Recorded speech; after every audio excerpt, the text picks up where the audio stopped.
I now want to talk a little bit about perpendicular lines. The idea of what I want to talk about is if I have some line and some point not on the line,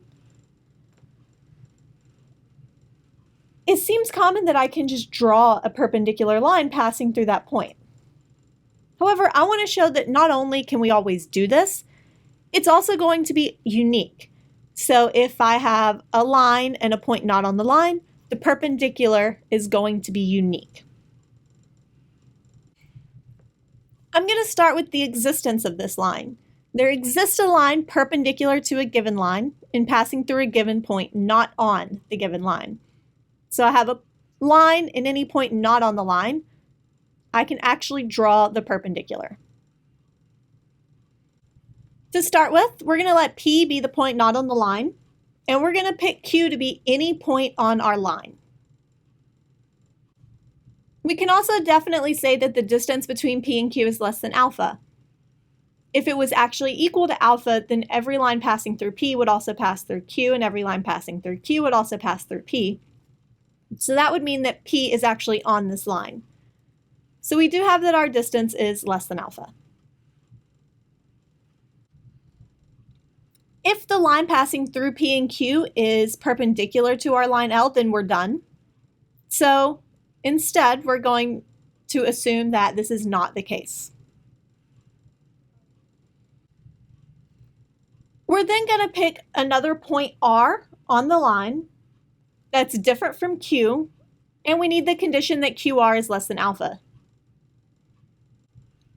We then want to construct angle SQR congruent to angle PQR on the opposite side of L is P with SQ equal to QP. So essentially we're going to construct another line segment on the opposite side congruent to QP, and also the angle is the same as angle PQR. If we draw the segment between P and S, it's guaranteed to intersect our line LX. So we have a point X on our line such that X is between P and S. X has to be either on the ray QR or on the opposite ray QR prime. So it can't be equal to Q, so it has to be on one of these two rays. In either one of these two cases, triangle PQX is congruent to triangle SQX by SAS. This means that angle PXQ is congruent to angle SXQ, since these are congruent triangles, and those would be corresponding angles. Since those angles are the same, they're guaranteed to be 90 degrees each, which tells us that the line between P and X is perpendicular to L. So I was able to construct a line passing through P that was perpendicular to L.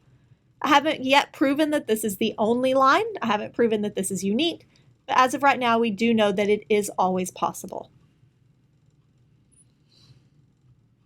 The next thing I want to show is that this perpendicular is unique unless alpha is less than infinity, so the case of the sphere, and the distance from the given point to every point on the line is alpha over 2. This one case that's not unique would be like trying to draw a perpendicular to the equator passing through the North Pole. Every single line is going to be perpendicular. And so this is the only case where it's not unique. Let's assume there are two lines. So PX is perpendicular to L, and this is the perpendicular that we constructed in the last proof. And we're also going to assume that we have a second line, PY, perpendicular to L. So Y is going to be the point on the line. In our last proof, we also discussed this point S on the other side of the line, and we talked about how to construct that point S. And so now we're going to do that. We're going to get that point S again. And then we're going to construct the line segment between S and Y. We know that the distance between P and Y is less than alpha, as well as the distance between S and Y is less than alpha, since these 2 points are not on the line. If PY was equal to alpha, then every line that passes through Y would also pass through P, so L would be passing through P. And the same thing with the second one, L would be guaranteed to pass through S if this distance was equal to alpha. We also know that XY is less than alpha. That's because if this was equal to alpha, then the line between P and X and the line between P and Y would actually be the same line. We also know by side angle side that triangle PXY is congruent to triangle SXY. We've already shown in our previous proof that PX was congruent to XS. We know that those angles, PXY and SXY, are the same since they're both 90 degrees, and the segment XY is congruent to the segment XY.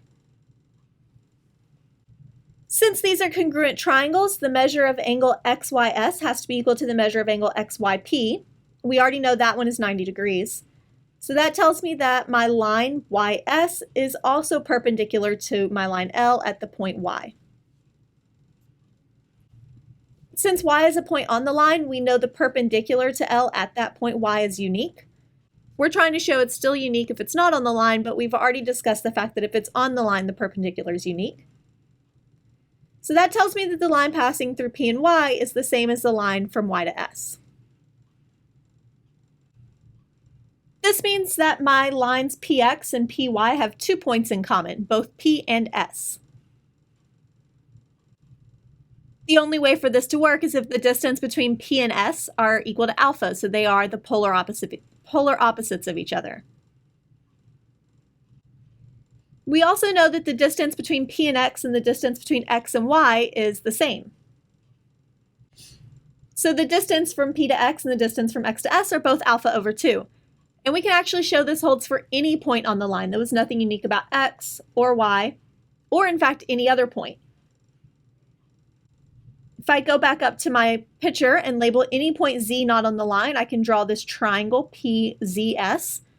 And using the ideas of this in the previous proof, we can show that the distance between P to Z is the same as the distance between Z to S. So these are all equal to alpha over 2.